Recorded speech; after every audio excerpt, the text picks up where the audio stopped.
Você já sentiu, mesmo que por breves instantes, que sua consciência estava fora do tempo?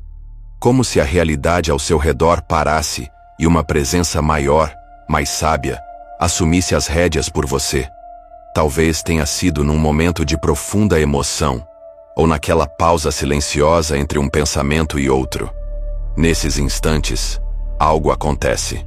A alma parece se descolar da rigidez do mundo físico e tocar um campo onde tudo está interligado, onde passado, presente e futuro coexistem numa vibração só.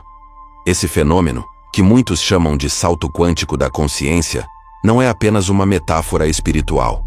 É uma experiência real, poderosa e acessível, mas exige mais do que repetir afirmações positivas.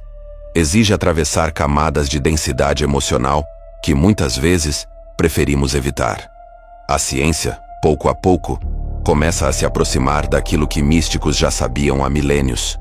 A teoria do entrelaçamento quântico, por exemplo, sugere que duas partículas, mesmo separadas por milhões de quilômetros, podem reagir instantaneamente uma à outra.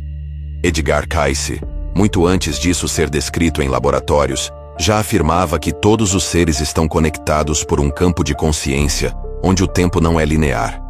Steiner, por sua vez, dizia que o salto espiritual só acontece quando o corpo etérico, sutil e inteligente se alinha a uma emoção elevada. Mas aqui está o ponto que quase ninguém diz.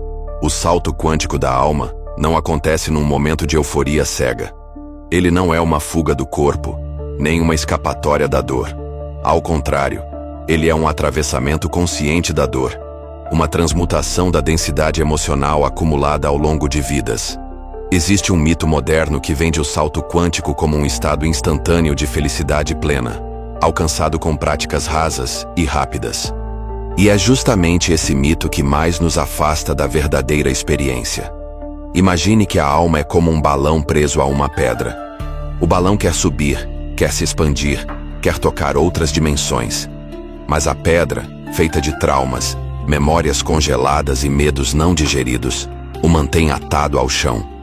Você pode inflar o balão com afirmações positivas, com boas intenções, com práticas de respiração. Mas enquanto a pedra não for olhada com amor e dissolvida, o salto verdadeiro não acontece. E aqui nasce nossa primeira lacuna.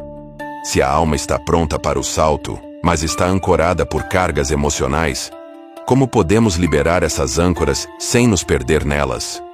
Como não sermos engolidos pela dor quando tentamos atravessá-la? Essa resposta só será revelada mais adiante, mas já deixo um sinal. O corpo, com sua bioquímica sutil, guarda chaves importantes para essa liberação.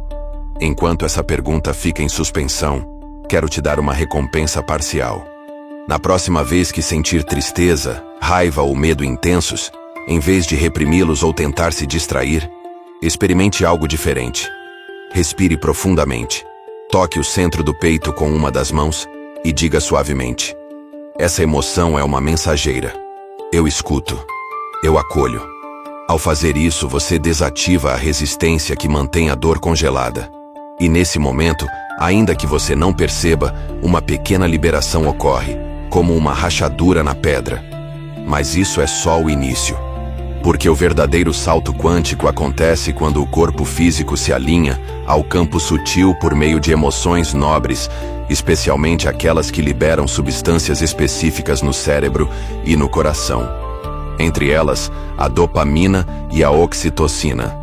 Substâncias que, quando ativadas com consciência, abrem portas para experiências fora do tempo, onde a alma pode, enfim, se desprender das leis que regem o mundo denso.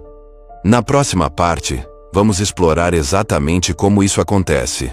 Por que a neuroquímica da emoção elevada é a ponte entre o corpo e o campo quântico, e como Cayce e Steiner já antecipavam isso com outras palavras. Quando falamos em salto quântico da consciência, muitos ainda pensam em uma mudança mística, repentina, quase milagrosa. E de fato, há algo de milagroso no processo. Mas o verdadeiro salto não acontece fora das leis da natureza. Ele acontece através delas.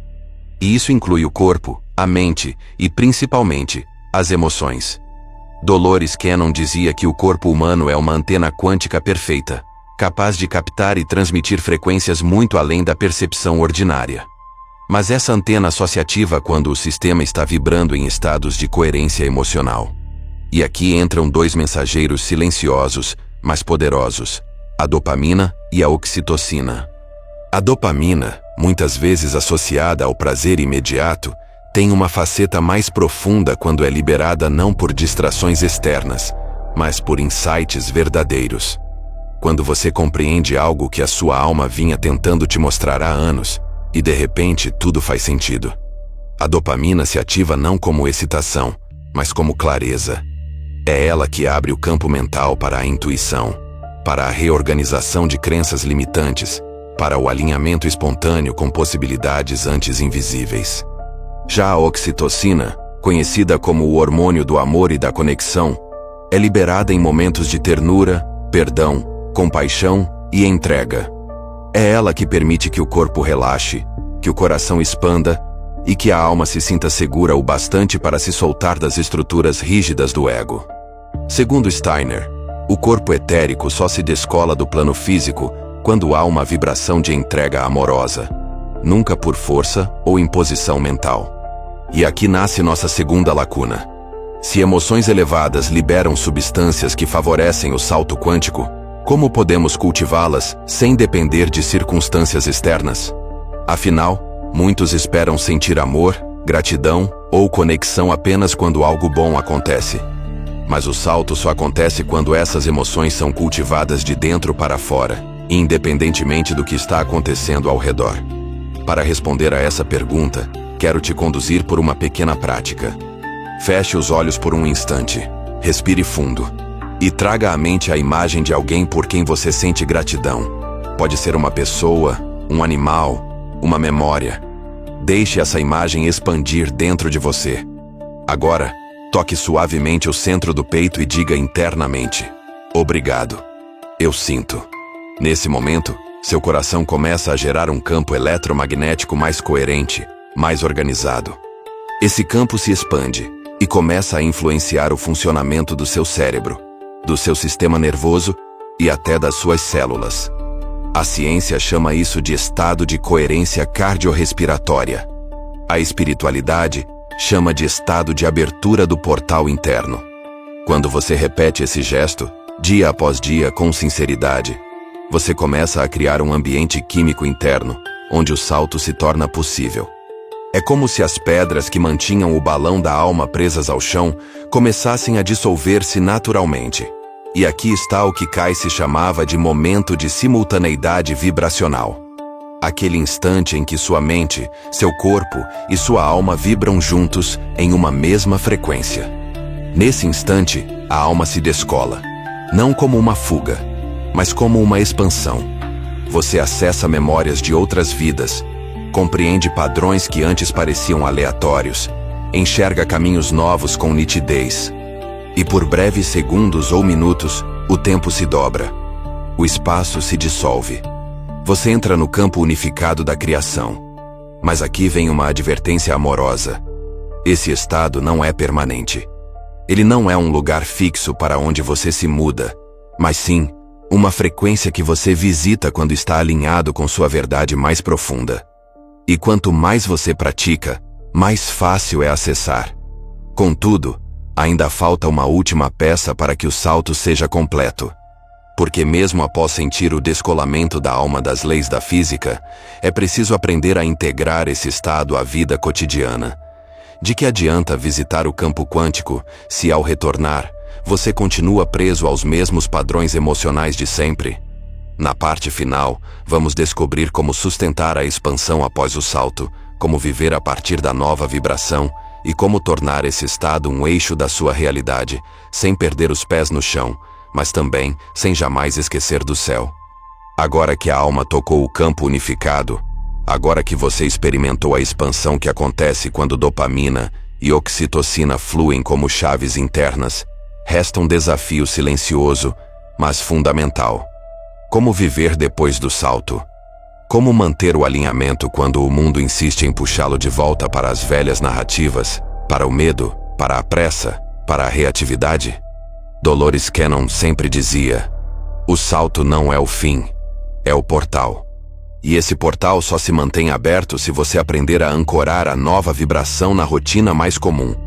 Porque veja, o salto quântico da alma não é para criar uma vida extraordinária aos olhos do mundo.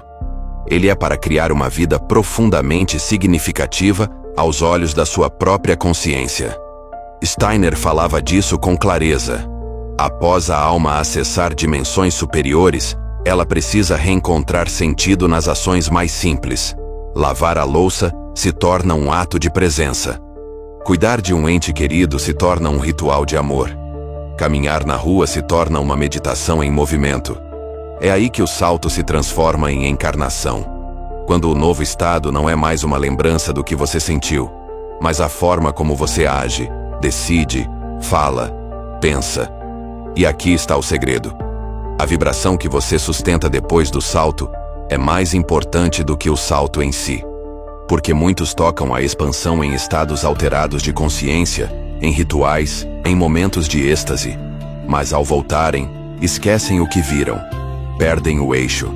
Caem na armadilha de tentar repetir a experiência, como se ela fosse um evento isolado. Kai-se dizia que a alma evolui não pelo número de experiências místicas que coleciona, mas pela capacidade de transformar esses estados em virtudes vivas. Paciência, coragem, compaixão, humildade, verdade. Se o salto não gera frutos internos, ele se torna apenas uma memória bonita. Então, como sustentar essa nova vibração? A resposta não está em fazer mais, mas em ser mais presente, mais honesto, mais disposto a escutar o silêncio. A cada manhã, ao acordar, você pode repetir em voz baixa: hoje, eu ajo a partir da frequência que minha alma revelou. Esse simples comando alinha o seu campo energético com aquilo que você já acessou. E ao longo do dia, em vez de buscar experiências transcendentes, você começa a perceber que cada instante é uma nova chance de vibrar na mesma coerência do salto. Uma conversa difícil pode ser atravessada com o mesmo amor que você sentiu no campo quântico. Um desafio no trabalho pode ser encarado com a clareza que você trouxe de lá. E assim, o salto deixa de ser um evento raro e se transforma num estado crescente. Um pulso constante entre a dimensão do espírito e a matéria. Mas ainda resta uma revelação. Porque mesmo após integrar o salto, muitos perguntam: como saber se eu realmente mudei de frequência? Como confiar que o salto foi real? A resposta não vem de fora. Ela vem da forma como as suas escolhas começam a mudar silenciosamente. Você percebe que não reage como antes, que não precisa mais provar nada, que já não sente o mesmo medo do desconhecido. Você passa a agir com mais leveza, mas com mais verdade. E principalmente, você começa a atrair experiências e pessoas que vibram na mesma frequência que a sua nova vibração. Essa é a confirmação de que o salto foi real. Você não apenas acessou o campo quântico, você se tornou parte dele em consciência viva. Agora quero te propor um desafio sutil, mas poderoso. Durante os próximos 7 dias, escolha um momento específico do seu dia. Pode ser ao acordar, ao tomar um café, ao deitar. E nesse momento, feche os olhos por 30 segundos. Lembre-se do estado mais elevado que você já experimentou. Pode ter sido em meditação, numa conexão amorosa, num instante de paz. Sinta essa vibração no corpo, no peito, na mente. E depois diga: eu ajo a partir desse estado. Observe como isso muda suas escolhas. Como você passa a responder e não a reagir. Como você caminha mais devagar, mas com mais firmeza. Como sua voz ganha outro tom. Como seus olhos revelam mais presença. Isso é viver após o salto. Isso é manter a alma descolada da densidade, sem perder o vínculo com a Terra. No próximo vídeo, vamos explorar os sinais físicos e espirituais de que você está entrando em uma nova linha de tempo e como o corpo responde quando a alma começa a vibrar fora da linearidade. Agora, compartilhe nos comentários. Qual foi o seu salto mais marcante até hoje? E o que mudou em você depois dele? Sua história pode ser o sinal que outra alma está esperando para lembrar que também é possível voar. Obrigado por ter caminhado comigo até aqui. Que você salte com amor e aterre com propósito. Porque é entre o céu e a terra que a alma realiza sua obra mais bonita.